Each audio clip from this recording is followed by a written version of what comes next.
You know, my friends, each of us probably has our own unique mental image of that situation that we just heard about in today's gospel.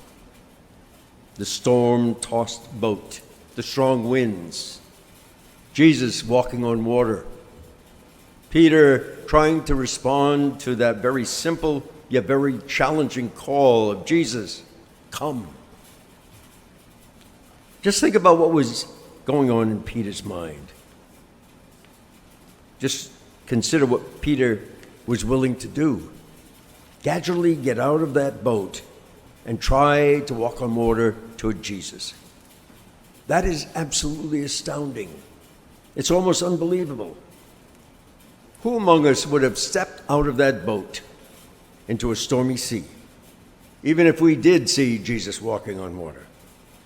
I don't know about you, my friends, but I'm almost 100% sure that I would not have done that. And yet the gospel today tells us that Peter actually did that. He gets out of the boat and he begins to walk on water toward Jesus. How far did he get? 10 steps? 20 steps? Who knows? So what went wrong? When Peter realizes how strong that wind is, he becomes frightened. Only then does he begin to sink.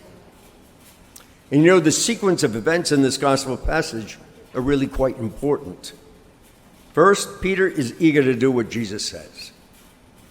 And second, in faith, Peter courageously steps out of the boat. Third, Peter makes some progress walking on water. Fourth, Peter becomes afraid. And fifth, Peter begins to sink. And so, my friends, this gospel is not primarily about a miracle that Jesus performed to save Peter. It's a story about faith, specifically the journey of faith, a journey that each and every one of us is on. And so, my friends, what happened to Peter happens to you, it happens to me, to all of us in our day-to-day ordinary decision-making, and in the choices we make specifically motivated by what we believe. I generally think that our hearts are most often in the right place. But then something negative begins to have an undue influence on the choices and the decisions that we make. And that negative something is fear. And we all experience it. Because fear is part and parcel of being human beings who have many, many needs.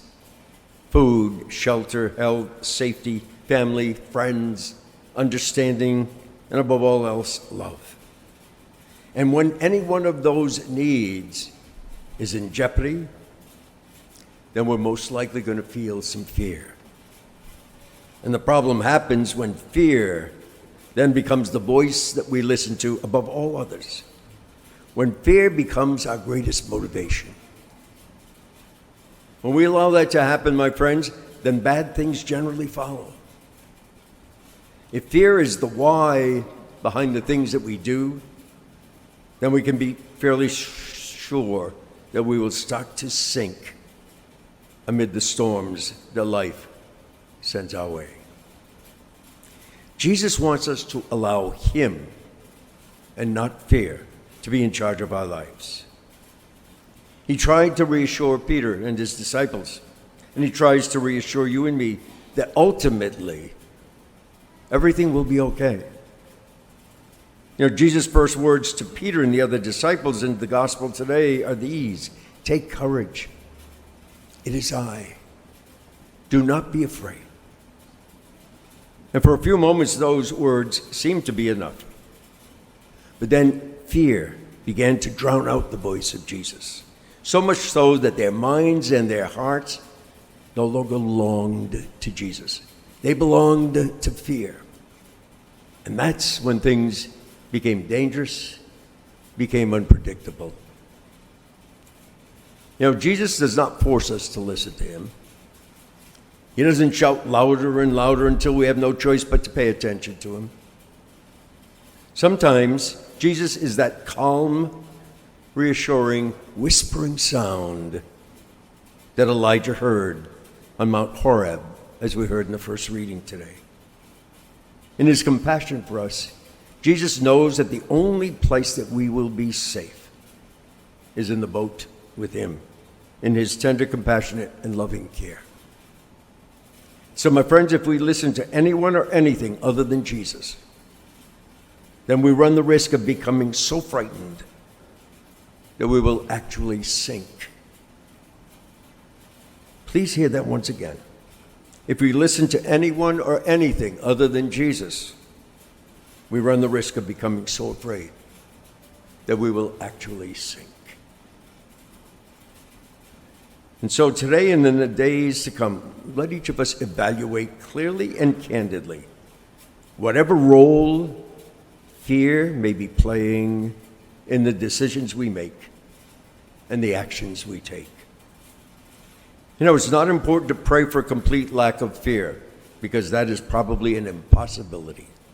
Rather, let us pray that when the storms and challenges of life come our way, as they surely will for every one of us, that we will have the wisdom and the courage to respond to the one voice that truly matters above all others. The voice that is saying to you and to me every day, take courage. It is I. Do not be afraid.